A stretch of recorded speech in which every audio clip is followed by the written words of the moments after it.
20 de agosto de 1917, yo, Karl Heinrich, conde de Albert Ehrenstein, teniente comandante de la Marina Imperial Alemana, a cargo del submarino U-29, deposito esta botella y este registro en el Océano Atlántico, en un punto para mí desconocido, pero probablemente alrededor de 20 grados latitud norte, longitud oeste 35 grados, donde mi nave yace inmóvil sobre el suelo marino.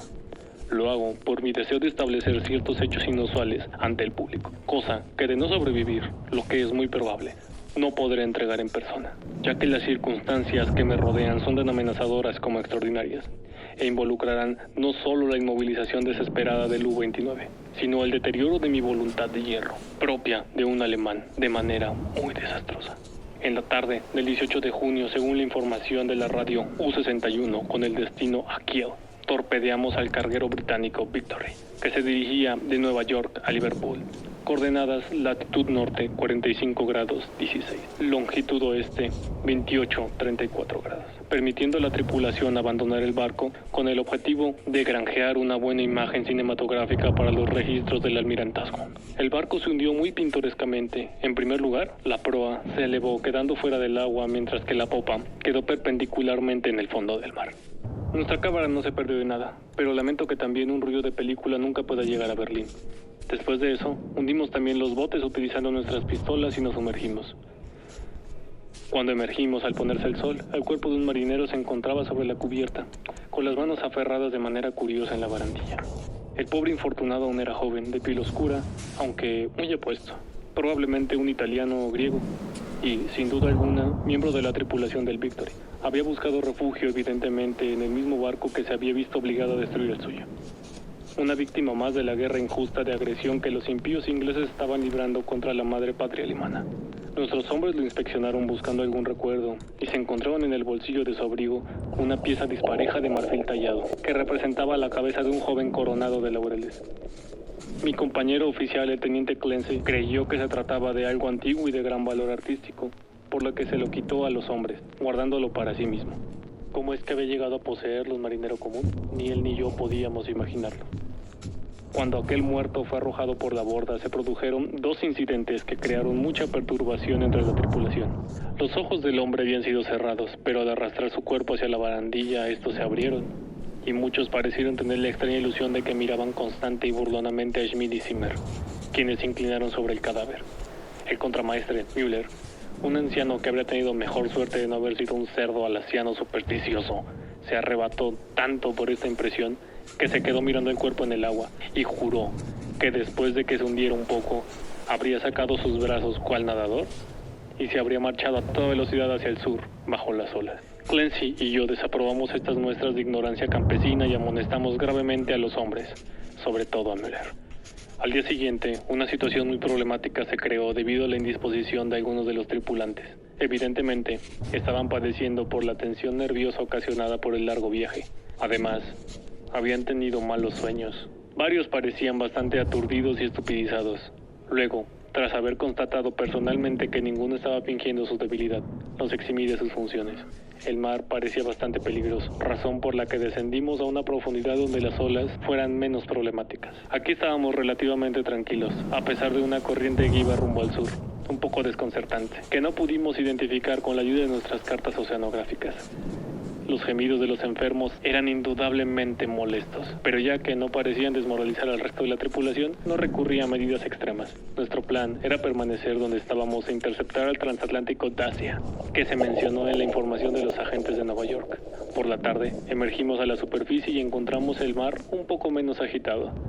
El humo de un acorazado se divisaba hacia el norte, sobre el horizonte, pero la distancia y nuestra capacidad de sumersión nos mantenían libres de todo peligro. Lo que nos preocupaba más eran las habladurías del contramaestre Müller, que se hicieron más crudas al caer la noche. Se encontraba en un estado desagradablemente infantil y balbuceando sobre algunas alucinaciones de cadáveres a la deriva que no se podían divisar a través de los ojos de buey del submarino. Cuerpos que lo observaban con intensidad y que reconoció a pesar de la hinchazón propia de los cadáveres de algunas de nuestras gestas heroicas alemanas y dijo que el joven que habíamos encontrado y echado por la borda era su líder, lo cual resultó muy espantoso y anormal, por lo que se limitó a Müller a permanecer sujeto con grilletes y lo tuvimos que azotar intensamente. Los hombres a bordo no estaban contentos con su castigo, sin embargo, La disciplina era necesaria. También rechazamos la petición de una delegación encabezada por el marinero Zimmer, que querían que la curiosa cabeza de marfil tallada fuese arrojada al mar. El 20 de junio, el marinero Boyne y el marinero Smith, quienes habían estado enfermos el día anterior, se volvieron violentamente locos. Lamenté que ninguno de los médicos se incluyera en nuestro grupo de oficiales, ya que las vidas alemanas son un tesoro. Pero los desvaríos constantes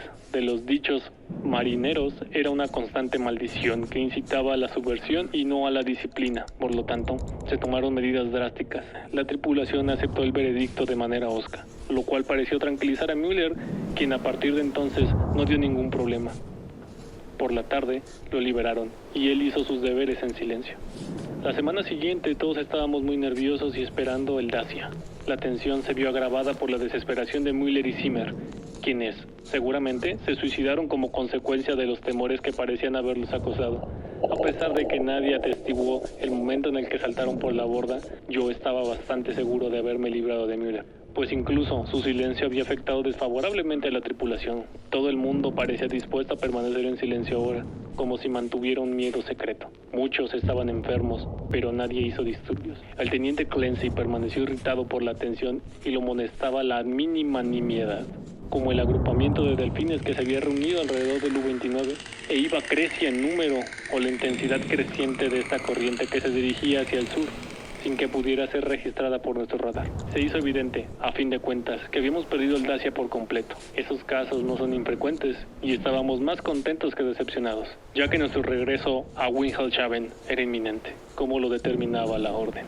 Al mediodía del 28 de junio, nos volvimos hacia el noreste y, a pesar de algunos enredos bastante cómicos con las masas inusuales de delfines, nos pusimos pronto en marcha. La explosión en la sala de máquinas a las 2 de la madrugada fue una rotunda sorpresa. No había defecto alguno en la maquinaria ni descuido, pero aún así, los hombres lo habían reportado y sin previo aviso el barco fue sacudido de punta a punta por un choque colosal. El teniente Clancy, que se apresuró a la sala de máquinas, encontró que el depósito de combustible y la mayor parte del mecanismo estaban destrozados. Los mecánicos, Rape y Snyder, murieron al instante. Nuestra situación, de hecho, se había convertido repentinamente en nuestra tumba. Pues, aunque los regeneradores químicos de aire estaban intactos, y aunque pudiéramos utilizar los dispositivos para emerger y sumergir la nave y la apertura de escotillas, siempre y cuando las baterías de aire comprimido y de almacenamiento pudieran aguantar, éramos incapaces de empujar o guiar el submarino. Buscar rescate en los botes salvavidas sería como entregarnos inconscientemente a las manos del enemigo, como si estuviéramos furiosos contra nuestra gran nación alemana. Nuestra radio había fallado desde que, debido al asunto con el Victory, habíamos intentado ponernos en contacto con otro compañero del U-Boat de la Marina Imperial. A partir de la hora del accidente y hasta el 2 de julio, nos dejamos llevar constantemente hacia el sur, casi sin plan y sin encontrar ningún buque. Los delfines todavía rodearon el U-29, una circunstancia poco notable teniendo en cuenta la distancia que habíamos recorrido. La mañana del 2 de julio avistamos un acorazado ondeando colores americanos, y los hombres se inquietaron con deseos de rendirse.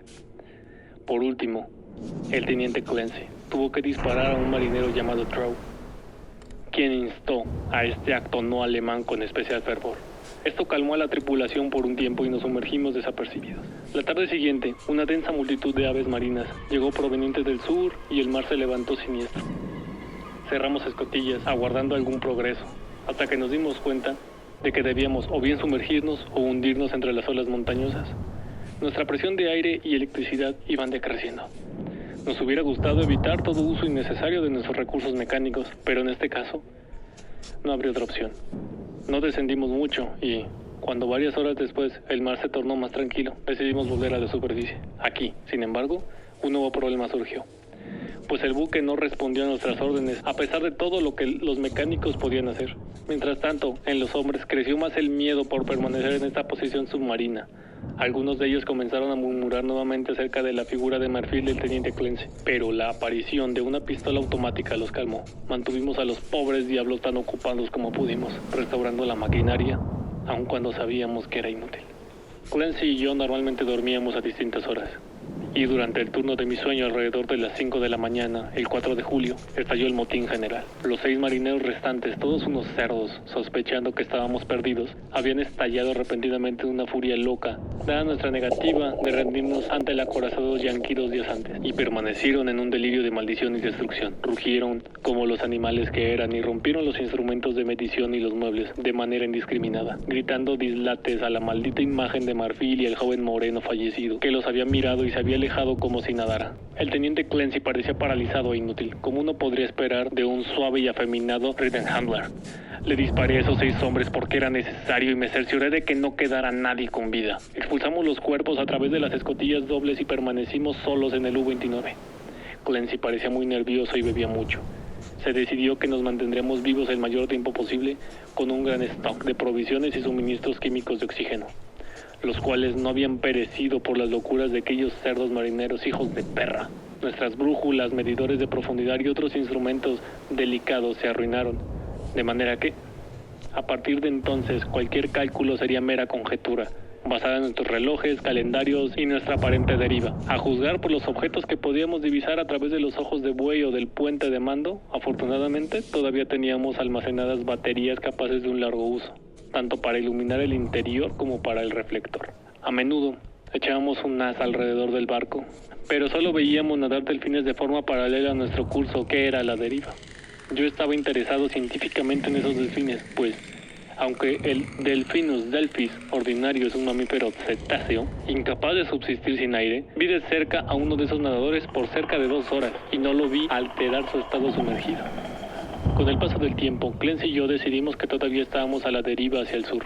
Mientras nos hundíamos cada vez más profundo, tomamos nota de la fauna y flora marina y leímos mucho sobre el tema en los libros que llevé conmigo para matar el tiempo libre. Yo no podía dejar de observar. Sin embargo, el conocimiento científico inferior de mi compañero, su mente no era prusiana, sino dada las fantasías y especulaciones que no tienen valor. El hecho de que fuéramos a morir próximamente lo afectó de manera curiosa, y él, frecuentemente, oraba con remordimiento por los hombres, mujeres y niños que habíamos llevado a la tumba, olvidando que todo aquello representa y es un acto de nobleza para quienes sirven al Estado alemán. Después de un tiempo se volvió notablemente desequilibrado. Miraba durante horas la figura de marfil inventando historias fantásticas sobre las cosas perdidas y olvidadas bajo el mar. A veces, como un experimento psicológico, lo conducía sobre algunos desvaneos y escuchaba sus interminables citas poéticas e historias de barcos hundidos. Sentí mucha pena por él, pues no me gustaba ver sufrir a un alemán. Sin embargo, no era un buen hombre para morir con él. Por mi parte, me sentí orgulloso de saber que la patria veneraría mi memoria, así como de que se educaría a mis hijos para que fueran hombres como yo. El 9 de agosto divisamos el fondo del océano y lanzamos con el reflector un potente haz de luz sobre él. Era una vasta llanura ondulada, en su mayoría cubierta de algas y sembrada con los caparazones de pequeños moluscos. Aquí y allá había objetos viscosos con contornos desconcertantes cubiertos de maleza y con incrustaciones crustáceas, de las cuales Clancy creyó que debían pertenecer a barcos antiguos que yacían en sus tumbas. Permanecía desconcertado por una cosa: debido a un pico de materia sólida que sobresalía encima del lecho del océano, de casi 4 metros de altura y 2 metros de espesor, con caras planas y superficies superiores lisas, que se unían en un ángulo obtuso. Yo dije que de aquel pico afloraba un poco de roca, pero Clancy decía ver esculturas en él. Al cabo de un rato empezó a temblar y se alejó de la escena como asustado. Sin embargo, no podía dar alguna explicación, excepto que se asombraba por la inmensidad, la oscuridad, la lejanía, la antigüedad y el misterio del abismo oceánico. Su mente estaba cansada, pero yo soy siempre un alemán y no tardé en darme cuenta de 2 cosas: que el U-29 soportaba espléndidamente la alta presión marina y que los delfines peculiares estaban aún alrededor de nosotros, incluso a una profundidad donde se considera imposible la existencia de organismos más desarrollados por la mayoría de los naturalistas. Había sobreestimado anteriormente nuestra profundidad, estaba seguro, pero todavía debíamos estar lo suficientemente profundo como para albergar estos fenómenos notables. Nuestra velocidad hacia el sur, medida por el fondo del océano, era casi igual a como lo había estimado a partir de los organismos que habíamos visto en niveles superiores. Fue a las 3:15 de la madrugada del 12 de agosto, cuando el pobre Clancy quedó completamente loco. Él había estado en la torre de mando usando su reflector, cuando vi que se dirigía dando brinquitos a la biblioteca donde me había sentado a leer. Su rostro a la vez lo traicionó. Voy a repetir aquí lo que dijo, subrayando las palabras que enfatizo. Nos está llamando, lo oigo, tenemos que ir. Mientras hablaba, Tomó la imagen de marfil de la mesa, la guardó en el bolsillo, sujetó mi brazo en un esfuerzo por arrastrarme hasta la escalerilla de la cubierta. En un momento entendí que tenía la intención de abrir la escotilla y sumergirse conmigo en el exterior. Mientras tanto retrocedí e intenté calmarlo, pero se tornó más violento diciendo: vengan ya, no esperen que sea demasiado tarde, es mejor arrepentirse y ser perdonado que desafiar y ser condenado. Entonces me cansé de intentar calmarlo y le dije que estaba loco, demente, a más no poder. Pero ni se inmutó y solo gritó: si estoy loco, es por fortuna. Que la piedra divina sea con el hombre, que en su insensibilidad permanezca cuerdo hasta el final horrible. Ven y vuélvete loco mientras él aún nos llama con esta misericordia. Este arranque de locura al parecer apaciguó la presión en su cabeza, pues al terminar se quedó más tranquilo, pidiéndome que lo dejara salir solo si yo no quería acompañarlo. Mi decisión se volvió a la vez clara. Yo era un alemán, y aquel parecía un Rheinhandler, un plebeyo, y ahora un loco potencialmente peligroso. Al cumplir con su petición suicida, me podía liberar de inmediato de quien ya no era un compañero mío, sino una amenaza. Le pedí que me diera la figura de marfil antes de irse, pero esta solicitud le produjo una risa extraña, así que no le repetí la petición. Entonces le pregunté si quería dejar algún recuerdo, como un mechón de cabello para su familia en Alemania en caso de que yo fuera rescatado, pero de nuevo se volvió a reír con esa extraña risa. Así que mientras él subía las escaleras, yo me dirigí hacia las palancas y, dando los intervalos de tiempo adecuados, operé el mecanismo que lo llevaría hacia la muerte. Cuando me aseguré de que ya no se encontraba en el barco, dirigí la luz del reflector por sobre el agua en un esfuerzo para verlo por última vez, ya que quería comprobar si la presión del agua lo aplastaría, pues teóricamente debía hacerlo, o si el cuerpo no se vería afectado como sucedía con aquellos delfines extraordinarios. Sin embargo, no tuve éxito buscando a mi difunto compañero, porque los delfines se congregaron densamente ocultando la torreta. Esa noche me arrepentí de no haber sacado subrepticiamente la figura de marfil del bolsillo del pobre Clancy antes de que saliera, ya que el recuerdo de aquel objeto me fascinaba. No pude olvidar la hermosa cabeza joven y con su frondosa corona de laureles. Aunque no me considero de naturaleza artística para juzgar, igualmente sentí pena por no tener a nadie con quien conversar. Clancy, aunque no tuviera igual el intelecto que yo, era bastante mejor que nadie. No dormí bien esa noche y me pregunté sobre el momento exacto en el que llegaría el fin. Sin dudarlo, tenía pocas probabilidades de ser rescatado. Al día siguiente me subí a la torre de mando y comencé las exploraciones habituales con el reflector. Hacia el norte, la vista era muy parecida a como lo había sido los 4 días anteriores, cuando avistamos el fondo. Pero me di cuenta de que la deriva del U-29 era menos precipitada. Al dirigir la luz hacia el sur, me di cuenta de que, en el fondo oceánico, hacia la proa había un declive marcado y curiosamente se iluminaba en ciertos lugares, bloques regulares de piedra, dispuestos como si siguieran algún patrón definido. El barco no descendía de igual forma que el fondo, por lo que me vi obligado a ajustar el foco para emitir una haz regular que alumbrara mejor. Debido a lo abrupto del cambio, un cable se desconectó, lo cual provocó un retraso de varios minutos en tanto hacía las reparaciones, pero al fin la luz funcionó de nuevo, inundando el valle marino que había debajo. No me emociono por cualquier cosa, pero mi sorpresa fue grande cuando vi lo que había revelado el resplandor eléctrico. Y sin embargo, como fui criado en la mejor cultura prusiana, no debería haber sido sorprendido, pues la geología y la tradición por igual nos hablan de grandes transposiciones en áreas oceánicas y continentales. Lo que vi fue un conjunto de edificios en ruinas que se extendían por toda el área, todos de una arquitectura magnífica aunque inclasificables y en distintas etapas de preservación. La mayoría parecía ser de mármol, con un resplandor blanquecino por los rayos de la lámpara. Y el plano general del sitio parecía el de una gran ciudad al fondo de un estrecho valle, con numerosos templos aislados y villas sobre las laderas empinadas. Los techos estaban caídos y las columnas rotas, pero aún quedaba un aire inmemoriablemente antiguo de esplendor que nada podría borrar. Confrontando al fin el reino perdido de Atlantis, el cual antes había considerado en gran parte un mito, ahora era el más entusiasta de los exploradores. En el fondo de este valle alguna vez fluyó un río, ya que mientras examinaba el lugar más de cerca, veía los restos de piedra y mármol de puentes, malecones, terrazas y terraplanes que fueron verdes y hermosos. En mi entusiasmo me volví casi tan estúpido y sentimental como el pobre Clancy. Era muy tarde para darse cuenta de que la corriente que corría hacia el sur había cesado por fin, lo que permitió que el U-29 se asentara y lentamente descendiera sobre la ciudad hundida, como un avión que se asienta sobre una población en el exterior. Yo fui lento, demasiado, en darme cuenta de que el banco de extraordinarios delfines se había desvanecido, En unas 2 horas el barco descansó en una plaza pavimentada, cerca de la pared rocosa del valle. Por un lado pude ver toda la ciudad, que descendía desde la plaza hasta la antigua orilla del río, y, por otro lado, en la proximidad asombrosa fui confrontado por la fachada ricamente ornamentada y perfectamente conservada de un gran edificio. Evidentemente un templo excavado en la roca sólida. De la hechura original de esta obra titánica solo puedo hacer conjeturas. La fachada, de una magnitud inmensa, al parecer cubre una cavidad hueca, porque sus ventanas son muchas, ampliamente distribuidas. En el centro bosteza una gran puerta abierta, alcanzada por un impresionante tramo de escaleras y rodeada de exquisitas esculturas como figuras de bacantes en relieve. Lo más importante de todo son las grandes columnas y el friso, ambos decorados con esculturas de belleza inexpresable.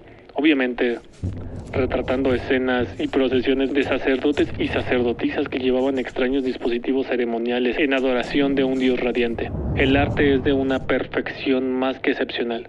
Gran parte de su concepto es helénico, pero de una particularidad extraña. Ofrece una impresión terrible de antigüedad, como si se tratara del lugar más remoto del pasado inmediato del arte griego. Tampoco puedo dudar de que aquellos detalles de este producto masivo fueran elaborados en la roca virgen de nuestro planeta. Es visible una parte de la pared del valle, a pesar de que no puedo imaginar cómo se excavó cada vez más el vasto interior.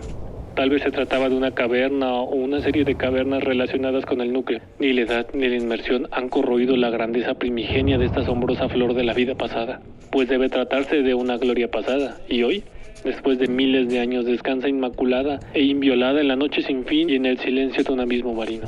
No puedo contar el número de horas que pasé contemplando la ciudad hundida, con sus edificios, arcos, estatuas y puentes, y el colosal templo lleno de belleza y misterio. Aunque sabía que la muerte se encontraba cerca, mi curiosidad se estaba consumiendo. Paseaba a la luz del reflector con una búsqueda ansiosa. El rayo de luz me permitió reconocer muchos detalles, pero se negó a mostrarme algo más allá de la puerta entreabierta del templo excavado en la roca. Y después de un tiempo apagué la corriente, consciente de la necesidad de ahorrar energía. Los rayos eran más tenues y perceptibles de lo que habían sido durante la semana que permanecía a la deriva. Y como si se agudizara por la privación de luz, mi deseo de explorar los misterios acuosos creció. Yo, un alemán, debía ser el primero en explorar estos caminos de eones olvidados. Saqué y examiné un traje de buzo para explorar aguas profundas, hecho de metal articulado, y comprobé el funcionamiento de la luz portátil y el regenerador de aire. A pesar de que hubiera tenido problemas para manejar yo solo las compuertas dobles, creía que podía superar todos los obstáculos con mi habilidad científica y caminar personalmente por la ciudad muerta. El 18 de agosto efectué una salida del U-29 y laboriosamente me abrí camino a través de las calles en ruinas y por el río antiguo que las había convertido en barro. No encontré esqueletos ni restos humanos, pero extraje un tesoro de la tradición arqueológica de las esculturas y de algunas monedas. De esto no se puede hablar ahora, salvo mi asombro por una cultura que se hallaba en su mediodía, llena de gloria, cuando por Europa vagaban cavernícolas y el Nilo fluía libre hacia el mar. Otros, guiados por este manuscrito, si se llegara a encontrar alguna vez, deberán descollar los misterios de los cuales ahora solo puedo hacer alusión. Volví al barco cuando mis baterías se debilitaron y resolví explorar el templo de piedra al día siguiente. El día 17, como mi impulso de buscar el misterio del templo se hacía más insistente, una gran decepción me sobrevino, pues me encontré con que los materiales necesarios para reponer la luz portátil habían perecido en el motín de aquellos cerdos el mes de julio. Mi rabia no tuvo límites, no obstante, mi sentido alemán me prohibió aventurarme espontáneamente en el oscuro interior, ya que podría ser la guarida de un monstruo marino indescriptible, o un laberinto de cuyos pasajes nunca podría librarme. Todo lo que podía hacer era encender mi reflector menguante del U-29 y con su ayuda, subir los escalones del templo y estudiar los relieves exteriores. El rayo de luz entró por la puerta en un ángulo ascendente y me asomé para ver si podía vislumbrar algo, pero todo fue en vano. Ni siquiera el techo era visible, y aunque di un par de pasos en el interior tanteando el suelo con un palo, no me atreví a ir más lejos. En cambio, por primera vez en mi vida experimenté sensación de miedo. Comencé a comprender cómo habían surgido algunos de los estados de ánimos del pobre Clancy, pues, como el templo me atraía más y más, empecé a sentir temor de sus abismos acuosos, un terror ciego y creciente. Al regresar al submarino, apagué las luces y me senté a pensar en la oscuridad. Ahora debía guardar un poco de electricidad solo para emergencias. El sábado 18 estuve en completa oscuridad, atormentado por pensamientos y recuerdos que amenazaban con superar mi voluntad alemana. Clancy se había vuelto loco y murió antes de llegar a este remanente siniestro de nuestro pasado remoto. Aunque me había aconsejado que fuera con él, ¿fue acaso la mano del destino la que me hizo preservar la razón, tan solo para arrastrarme irreductiblemente al final más horrible e impensable que cualquier hombre hubiera soñado? Claramente mis nervios se encontraban en un grave estado, y debía desechar estos signos que manifestaban los hombres más débiles. No pude dormir la noche del sábado y encendí las luces sin importarme el futuro. Era molesto que la electricidad no pudiera durar como el aire y los suministros. Surgió en mi pensamiento la idea del suicidio y examiné mi pistola automática. Hacia la mañana debí quedarme dormido con las luces encendidas, pues cuando desperté ayer por la tarde en completa oscuridad, descubrí que las baterías estaban muertas. Encendí varias mechas sucesivamente y, con desesperación, lamenté la imprevisión que nos había causado hacía mucho tiempo haber agotado las pocas velas que llevábamos. Después de extinguirse la última mecha que me atreví a encender, me senté y permanecí en silencio sin luz.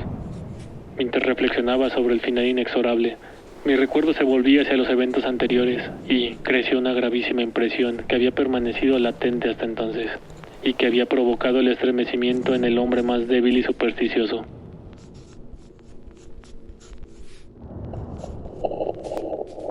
La cabeza del dios radiante de las esculturas del templo de piedra era exactamente igual a la figura de marfil tallado que llevaba el marinero fallecido que recogimos en mar abierto, y la misma que el pobre Clancy se llevó de nuevo al mar.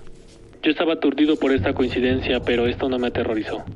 Solo el pensador de intelecto inferior se apresura a explicar lo singular y lo complejo, a partir de atajos primitivos que se relacionan con lo sobrenatural. La coincidencia era extraña, pero yo me sentía demasiado razonador para conectar circunstancias que no admiten una conexión lógica o asociar de forma tan extraña los acontecimientos desastrosos que me habían conducido desde el asunto del Victory hasta mi difícil situación actual. Sintiendo la necesidad de descansar, tomé un sedante y conseguí dormir un poco más. Mi condición nerviosa se reflejaba en mis sueños, porque me pareció oír gritos de personas que se ahogaban, ver rostros de gente muerta estampados en contra de los ojos de buey del submarino, y entre esos rostros muertos se encontraba el semblante de la figura de marfil, burlándose. Debo tener cuidado en cómo puedo registrar mi despertar de hoy, pues he perdido la cordura y muchas alucinaciones se mezclan con los hechos reales. Psicológicamente mi caso resulta muy interesante, pero lamento que no pueda ser observado científicamente por una autoridad alemana competente. Al abrir los ojos, mi primera sensación fue la de un deseo irresistible de visitar el templo de piedra. Un deseo que crecía cada instante, pero que automáticamente traté de combatir mediante la sensación de miedo que operaba en dirección inversa. A continuación tuve la impresión de una luz en medio de la oscuridad, proveniente de las baterías muertas, y me pareció ver una especie de resplandor fosforescente a través del ojo de buey que se dirigía hacia el templo. Esto despertó mi curiosidad, porque sabía que ningún organismo de aguas profundas era capaz de emitir tal luminosidad. Pero antes de que pudiera investigar, vino una tercera impresión que por su irracionalidad me hizo dudar de la objetividad de cualquier cosa que mis sentidos pudieran registrar. Era una ilusión auditiva, una sensación de sonidos rítmicos, melódicos, como el canto de hermosas criaturas pero salvajes al mismo tiempo, o como un himno coral, proveniente del exterior, capaz de penetrar los cascos del U-29 que, además, era prueba de sonido. Convencido de mi anormalidad psicológica y nerviosa, encendí algunas cerillas y me preparé una fuerte dosis de solución de bromuro de sodio, lo que pareció calmarme hasta disipar la ilusión del sonido. Pero la fosforescencia se mantuvo latente y me fue difícil reprimir ese impulso infantil que me arrastraba hacia la ventanilla para buscar su origen. Fue horriblemente real, y pronto pude distinguir gracias a ellas los objetos familiares que me rodeaban, así como el vaso de bromuro de sodio vacío, del que no me imaginaba dónde podría estar ni cómo se vería. Lo anterior me hizo reflexionar y crucé la habitación para tocar el vaso. Estaba precisamente en el lugar donde me había parecido verlo. Ahora sabía que la luz era tan real, o parte de una alucinación permanente y duradera, que no podía aspirar a disiparla. Por lo que abandoné toda resistencia y subí a la torre de mando a buscar el origen de esa luz. ¿No podría ser en realidad otro submarino que ofreciera la posibilidad de rescate? Así pues, el lector podrá no aceptar lo que sigue como verdad objetiva, puesto que los acontecimientos ocurridos sobrepasan la ley natural. y fueron creaciones objetivas e irreales de mi mente que está por colapsar. Cuando alcancé la torreta, descubrí que el mar estaba más lejos de la luminosidad de lo que esperaba. No había ningún animal o vegetal sobre la fosforescencia. La ciudad que descendía hasta el río era imposible de ver en la oscuridad. Lo que vi no fue espectacular, ni grotesco o terrorífico, pero eliminó el último vestigio de confianza que tenía en mi conciencia. La puerta y las ventanas de aquel templo submarino, que había sido excavado en esa colina rocosa, se encendieron vívidamente con un resplandor vacilante, como el de una llama poderosa que alumbra un altar en la profundidad densa. Los incidentes posteriores se me figuran caóticos. Mientras miraba la puerta y las ventanas iluminadas misteriosamente, se apoderaron de mí las ensoñaciones más extravagantes y visiones tan extravagantes que ni siquiera puedo relacionarlas. Imaginé que distinguí un objeto en el templo, objetos tan fijos como en movimiento. Me pareció oír otra vez el canto tan irreal que había llegado a mí cuando desperté antes, y sobre todo pensamientos rosáceos y temores se centraron en el joven del mar y la figura de marfil, cuya imagen se reflejó en el friso y en las columnas del templo que tenía ante mí. Pensé en el pobre Clancy y me pregunté dónde yacería su cuerpo y la imagen que se había llevado en el mar. Él me había advertido algo y no le había hecho caso, pues era un Ridenhandler bobo que enloquecía ante los problemas que un prusiano podía soportar con facilidad. El resto es muy simple. Mi deseo de entrar y recorrer el templo se ha convertido en una orden inexplicable e imperiosa que, en última instancia, ya no puedo ignorar. Mi propio espíritu alemán ya no rige mis actos y la voluntad solo existe a partir de hoy para cuestiones de menor importancia. Esa locura fue la que condujo a Clancy a la muerte en el océano, donde se metió sin el debido traje de buzo. Y no obstante, soy un prusiano y un hombre de buen sentido que utilizaré hasta mi último aliento. Cuando acepté por primera vez que tenía que irme, preparé mi traje de buzo, casco y tanque de oxígeno para uso inmediato. Al mismo tiempo, comencé a escribir esta crónica apresurada con la esperanza de que algún día pudiera ver la luz en el mundo exterior. Voy a sellar el manuscrito con una botella, se la confiaré al mar, pues salgo del U-29 para siempre. No tengo miedo, ni siquiera las profecías del loco Clancy. Lo que he visto no puede ser verdad. Y sé que esta locura de mi propia voluntad, a lo sumo, solo me conducirá a la asfixia cuando se me haya acabado el aire. La luz del templo es pura ilusión y yo moriré en paz como un alemán en el fondo del oscuro y olvidado. Esta risa demoníaca que escucho mientras escribo proviene de mi propia imaginación. Mi mente está cansada, así que voy a ponerme cuidadosamente mi traje y caminaré con valentía hacia el santuario principal, ese silente secreto que se halla oculto en las profundas aguas insondables y en los años que pasan incalculables.